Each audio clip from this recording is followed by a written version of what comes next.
இப்போ நாளைக்கு ஒரு மேன் கமிஷன் பாருங்க, ஒரு மாதத்துக்குள்ள ஒரு ரிப்போர்ட் கொடுத்துடுறாங்க. அந்த ரிப்போர்ட்ல டாக்டர் விஜய் தான் காரணம், தாவாக்கா தான் காரணம், அவன் நடவடிக்கைனா விஜய் மேல கேஸ் போட்டாங்கன்னா அப்ப அது அரசியல் ஆயிடுச்சு இல்ல. அப்ப அரசியல் பழி வாங்குற டைரக்ஷன்ல போகும் இல்ல. விஜய் கரூர் பக்கம் இப்ப போறதா இல்ல. அவர் ஒரிஜினல் அவங்க போட்ட டைம் டேபிள், அதாவது இன்னைக்கு வர சில தகவல் எல்லாம் பாத்தீங்கன்னா டிசம்பர் மாதத்துல பிளான் பண்ணிட்டு இருந்தாரு. இப்போ முப்பெரு விழா நடந்த பிறகு அந்த முப்பெரு விழா நடத்தி காமிச்சவர் நம்ம அமைச்சர் செந்தில் பாலாஜி. அவர் நல்லா நடத்தி காமிச்சிட்டாரு. அதுக்கு பிறகு இவ்வளவு அங்க ஷோ பிறகு டிஎம்கே ஷோ பிறகு இவரோட இது டக்குன்னு அந்த இடத்துல மீட்டிங் போட முயற்சி முடிவு எடுத்தாங்க. இவரோட கூட்டத்தை பார்த்து நீங்க சொல்லுங்க, இதுல யார் ரொம்ப டிஸ்டர்ப் ஆயிருப்பாரு? ரோட் ஷோனா என்ன மாதிரி ரோட் ஷோ? அப்படி ரோட் ஷோ போட்டீங்கன்னா அது என்ன? இது இன்னொரு பெரிய விஷயம் என்னன்னா, இந்த நேரத்தில் அரசியல் பார்க்காம ஸ்டாலின் காவல்காரர்களுக்கு ஒரு உத்தரவு தர வேண்டும். பாருங்க, எங்க கட்சி அந்த கட்சி பார்க்காதீங்க, மக்களோட சேஃப்டி பாருங்க, தலைவர்களுக்கு உரிமை இருக்கு பிரச்சாரம் செய்யும். அந்த பிரச்சாரத்துக்கு வேணுங்கிற என்ன இதுவோ அது பண்ணுங்க. நாளைக்கு ரோட் ஷோ உதயநிதி செய்யலாம், ஸ்டாலின் செய்யலாம். நீங்க ஒத்தருக்கு மறுத்துட்டு இன்னொருத்தருக்கு இது பண்ணீங்கன்னா சரி வராது. இப்ப பாருங்க, எல்லா எதிர்கட்சி தலைவர்களும் யார் கரூர் போனாங்களோ அவங்க என்ன சொல்றாங்க? இல்ல, விஜய் தரப்புல சில இது இருக்கு, தவறு இருந்தது, தாவகா சரியா பண்ணல, அதையும் ஒத்துக்க. ஆனா அதே நேரத்தில் என்ன சொல்றாங்க? எதிர்கட்சிகள் அரசோ இல்ல காவல்காரர்களோ நமக்கு நியாயமா நம்மள்ட்ட நடத்துப்பாங்க எதிர்பார்க்க முடியாதுன்னு ஒரு பெரிய விஷயத்த சொல்றாங்க. ஏன்னா நீங்க சப்ரஸ் பண்ணீங்கன்னா மக்கள் இப்ப ரொம்ப வேதனையில் இருக்காங்க கரூர் சம்பவத்துக்கு. ஒரு ஒரு ஒரு கட்டத்துல இதுவும் சொல்லலாம், விஜய் மேல கூட அவங்களுக்கு கோபம் இருக்குது. அது நியாயமான கோபம். என்னங்க இவ்வளவு பேர் செத்துட்டாங்க உங்களை பார்க்க வரேன்னு சொல்லி. இதெல்லாம் என்ன சின்ன பிள்ளைகள், என்ன 2 வயசு குழந்தைகள் சாகுதுன்னா என்ன அர்த்தம்? அதிகமா செத்தது பெண்களும் அவங்க குழந்தைகளும். இது கோபம் இருக்குது. அதே நேரத்துல தொடர்ந்து விஜயை டார்கெட் பண்ண ஆரம்பிச்சா வச்சுக்கோங்க, பொலிட்டிக்கலா ஆளுங்கட்சியோ இல்ல ஆளுங்கட்சி தலைவர்களோ இல்ல அரசோ இல்ல அட்மினிஸ்ட்ரேஷனோ அவங்க பண்ண ஆரம்பிச்சா என்ன ஆகணும்? இதே மேட்டர் கொஞ்ச நாள்ல சிம்பத்தி வர ஆரம்பிச்சு. விஜயும் தன்னை பார்க்க வராங்கிறது அவருக்கு தெரியும். அதனால அழகா காட்சி கொடுத்துட்டு போலாமே. அப்புறம் அவர் பேசுவது 10 நிமிஷம் மேல பேசுறது இல்ல. அவர் சின்ன சின்ன மீட்டிங் நிறைய போடலாமே. இதுல என்ன தவறு? நிறைய போடுற, நிறைய பேர் பாக்குறாங்க. அப்புறம் பஸ்ல இருந்து இறங்கி நடந்து போனாங்க. மக்களிட போய் பாருங்களேன், என்ன ஆகுது? ஸ்ட்ராட்டஜி மாத்துங்க.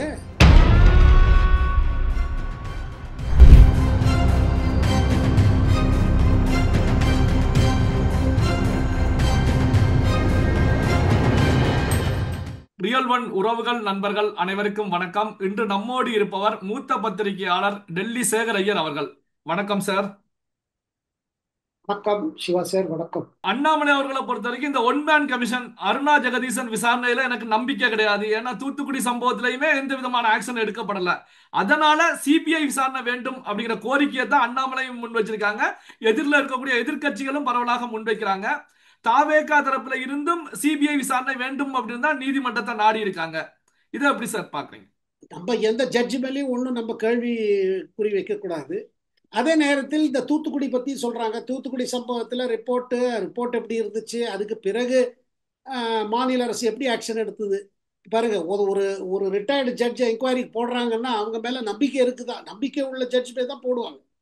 அதே நேரத்தில் ஜுடிஷியல் கமிஷன் இருக்கு பார்த்தீங்களா, இதுக்கு வித்தியாசம் இருக்குது.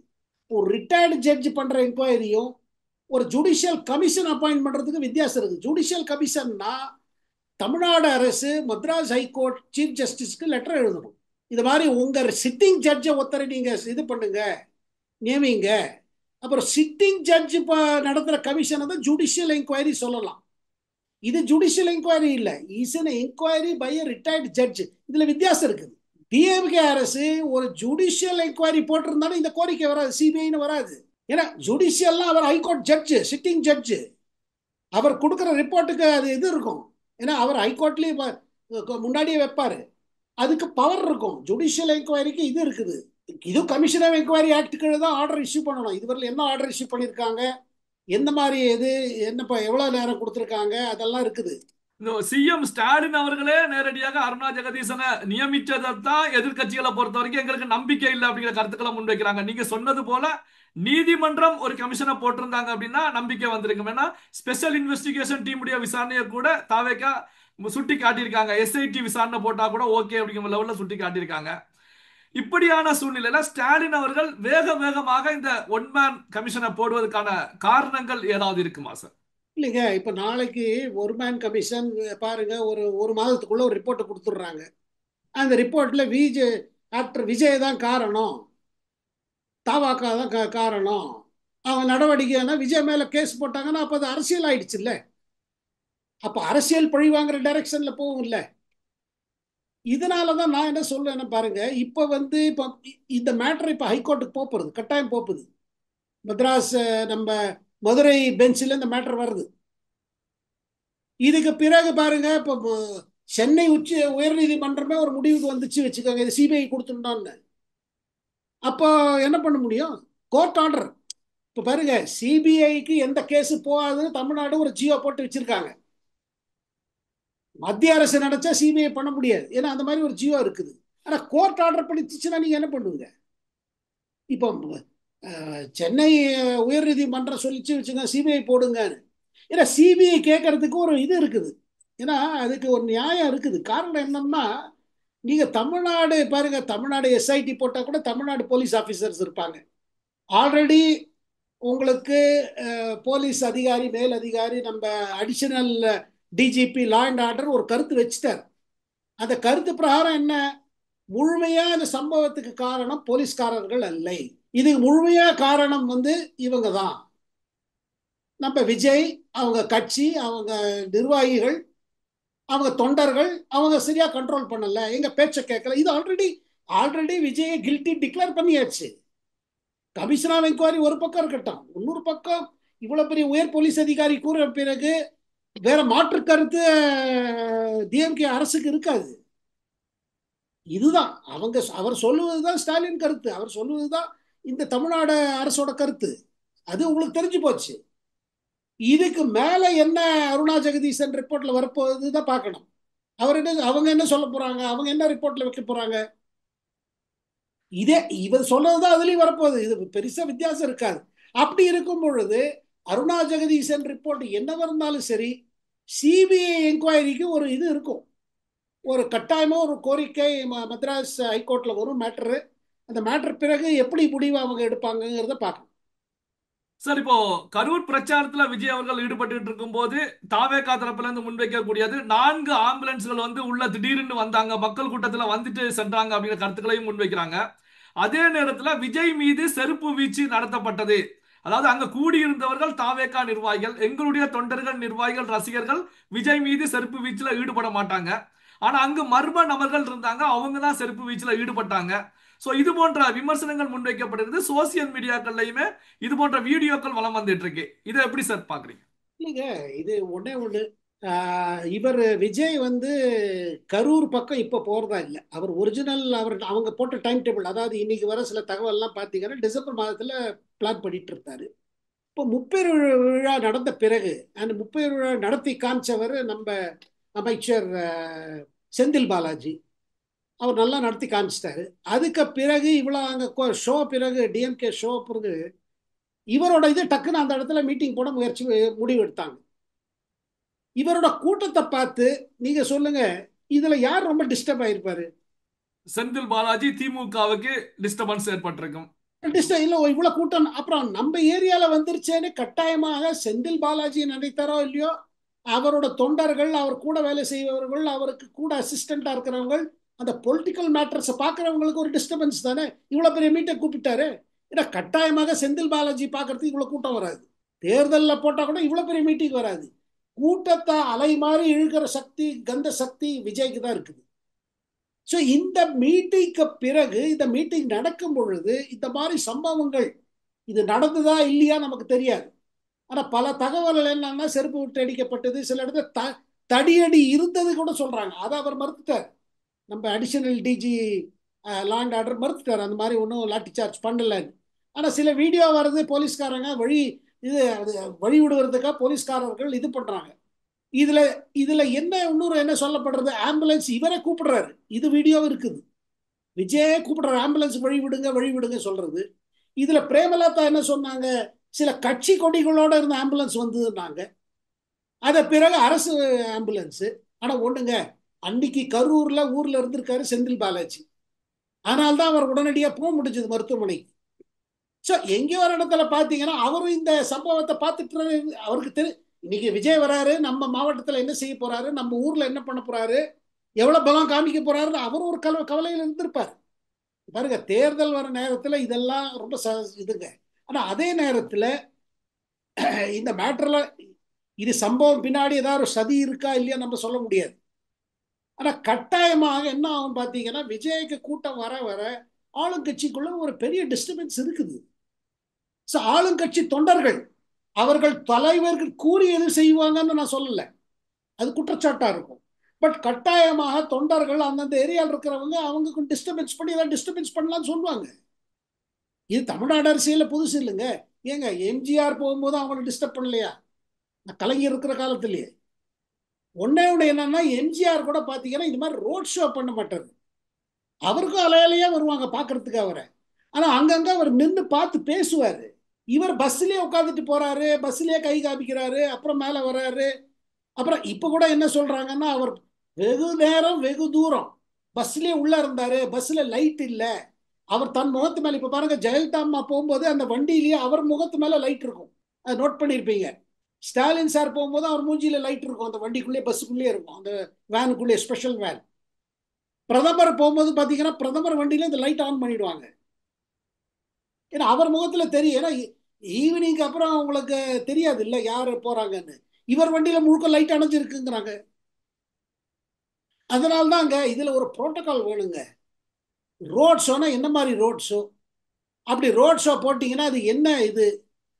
அண்ட் இன்னொரு பெரிய விஷயம் என்னன்னா, இந்த நேரத்துல அரசியல் பார்க்காம ஸ்டாலின் வந்து காவல்காரர்களுக்கு ஒரு உத்தரவு தர வேண்டும். பாருங்க, எங்க கட்சி அந்த கட்சி பார்க்காதீங்க, மக்களோட சேஃப்டி பாருங்க. அண்ட் தலைவர்களுக்கு உரிமை இருக்கு பிரச்சாரம் செய்யறதுக்கு. அந்த பிரச்சாரத்துக்கு வேணுங்கிற என்ன இதுவோ அது பண்ணுங்க. நாளைக்கு ரோட் ஷோ உதயநிதி செய்யலாம், ஸ்டாலினும் செய்யலாம். நீங்க ஒத்தருக்கு மறுத்துட்டு இன்னொருத்தருக்கு இது பண்ணீங்கன்னா சரி வராது. அப்ப இப்ப பாருங்க, எல்லா எதிர்கட்சி தலைவர்களும் யார் கரூர் போனாங்களோ அவங்க என்ன சொல்றாங்க, இல்ல விஜய் தரப்புல சில இது தவறு இருந்தது, தவக வந்து சரியா பண்ணல, அதையும் ஒத்துக்க. ஆனா அதே நேரத்தில் என்ன சொல்றாங்க, எதிர்கட்சிகள் வந்து அரசோ இல்ல காவல்காரர்களோ நமக்கு நியாயமா நம்மள்ட்ட நடத்துப்பாங்கன்னு எதிர்பார்க்க முடியாதுன்னு ஒரு பெரிய விஷயத்த சொல்றாங்க. இதை ஸ்டாலின் வந்து இதை இது பண்ணணும். ஏன்னா இது பாருங்க, தேர்தல் ஜெயிக்கிறது தோக்கிறது வேற விஷயங்க. மக்கள் ஆதரவு இருந்தால் ஜெயிப்பீங்க, இல்லைன்னா ஜெயிக்க மாட்டீங்க. அதே நேரத்தில் எந்த கட்சியோ இல்லை எந்த தலைவரையோ வேற யாரும் நிறுத்த முடியாதுங்க. அதுக்கு நேரம் வந்துருச்சுன்னா, இப்ப எனக்கு என்ன தோணுதுன்னா, இனிமே விஜய் கேம்பெயின் பண்றது நிறைய தடுப்பு வரும். அதுல இங்க பண்ணாதீங்க, ஆல்ரெடி அவர் சொல்லிட்டு இருக்காரு என் மேல கண்டிஷன் போடுறாங்கன்னு, இன்னும் அதிகமாக போகுது. அப்படி அதிகமாச்சு வச்சுக்கீங்க, அது போக போக அரசியல் களத்துல வேற மாதிரி போகும். இப்ப கூடவே நான் இன்னொரு விஷயம் சொல்லிடுறேன், என்னன்னா பொலிட்டிக்கல் ஈக்குவேஷன்ஸ் இனிமே மாறப்போகுது தமிழ்நாட்டில். இதுவரையில் அவர் தனிக்காட்டு ராஜா போயிட்டு இருக்காரு விஜய், யாரோடய இல்லை. இனிமே அவருக்கு யோசிக்க வேண்டிய நேரம். ஏன்னா அவர் தனியா அப்படி போகும்போது பாருங்க, அவருக்கு கைடன்ஸ் இல்லை. ஏதாவது ஒரு கட்சியோட கூட்டணி வச்சுன்னா ஒரு பொலிட்டிக்கல் கைடன்ஸ் கிடைக்கும், அவர்கிட்ட ஸ்டார் பவர் இருக்குது. ஆனா அதே நேரத்தில் அவருக்கும் யோசிக்க வேண்டிய நேரம், ஏதாவது கூட்டணி, இனிமே கூட்டணி பத்தி யோசிக்க வேண்டிய நேரம் வந்துருச்சு. கூட்டணி இல்லாம அவருக்கு இந்த மாதிரி பிரச்சனை வந்துட்டே இருக்கும். சார், இப்போ இந்த இன்சிடென்ட்டுக்கு பிறகு தாவேகாவுடைய எதிர்காலம், விஜயுடைய எதிர்காலம் எப்படி இருக்கும்? காரணம் என்ன அப்படின்னா, இப்போ சென்னையை பொறுத்த வரைக்கும் திமுக சார்புடைய தமிழக மாணவர் மன்றம் போஸ்டர் ஒட்டி இருக்காங்க. கொலை குற்றவாளி விஜய் அவர்கள் கைது செய்யப்பட வேண்டும் அப்படின்னு சொல்லி போஸ்டர் ஒட்டி இருக்காங்க பரவலாக. விஜய் வீட்டின் முன்பாகவும் போராட்டம் நடத்துவதற்கு முயற்சிகள் மேற்கொண்டாங்க, காவல்துறை தடுத்து நிறுத்தி இருக்காங்க. சோ விஜயுடைய எதிர்காலம், தாவேக்குடைய எதிர்காலம் அடுத்து எப்படி சார் இருக்கும் உங்களுடைய பார்வையில? இல்ல, இந்த போராட்டம் நடத்துகிறது யாரு? திமுக. கரூர்ல பலி இல்ல இல்ல கரூர்ல பலியான குடும்பங்கள், குடும்பங்கள் இல்ல இல்ல அந்த குடும்பத்தை சார்ந்தவர்கள் இல்ல. இந்த மாதிரி மிரட்டல் விடுவது, அதனால பாதுகாப்பு போடுறோம், எங்கேயாவது விஜய் வெளியில வராம இது பண்றாங்க, தடுக்கிறாங்க. இந்த மிரட்டலை சொல்லி சொல்லி இல்ல உங்களுக்கு செக்யூரிட்டி சரியில்லை, நல்லா போக முடியாது, இங்க போக முடியாது, இந்த மாதிரி. இதுமே அடுத்த கட்டத்தில் என்ன பார்க்க போறோம்னா, அருணா ஜெகதீசன் ரிப்போர்ட் வரவர்கள் அவர் மேல ஒரு ப்ரெஷர் பில்டப் பண்ணுவாங்க. அவரை இனிமே கேம்பெயின் சரியா பண்ண விட மாட்டாங்க. அப்படி பண்ணாங்க வச்சுக்கோங்க, அது பேக்ஃபயர் ஆகும் ஆளுங்கட்சி மேல. ஏன்னா நீங்க சப்ரஸ் பண்ணீங்கன்னா மக்கள் இப்ப ரொம்ப வேதனையில் இருக்காங்க கரூர் சம்பவத்துக்கு. ஒரு ஒரு ஒரு கட்டத்தில் இதுவும் சொல்லலாம், விஜய் மேல கூட அவங்களுக்கு கோபம் இருக்குது. அது நியாயமான கோபம். என்னங்க இவ்வளவு பேர் செத்துட்டாங்க உங்களை பார்க்க வரேன்னு சொல்லி. இதெல்லாம் என்ன சின்ன பிள்ளைகள், என்ன 2 வயசு குழந்தையெல்லாம் சாகுதுன்னா என்ன அர்த்தம்? அதிகமா செத்தது பெண்களும் அவங்க குழந்தைகளும்.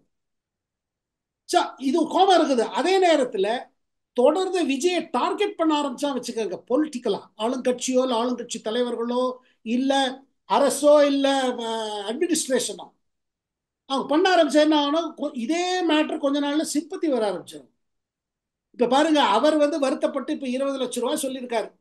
செத்த ஒரு குடும்பத்துக்கும் ஒரு 20 லட்சம் ரூபாய் தரேன்னு சொல்லியிருக்காரு. இப்ப பாருங்க, அவர் தரப்புல என்ன செய்ய முடியும்? பணத்தினால உயிர் திருப்பி வராது.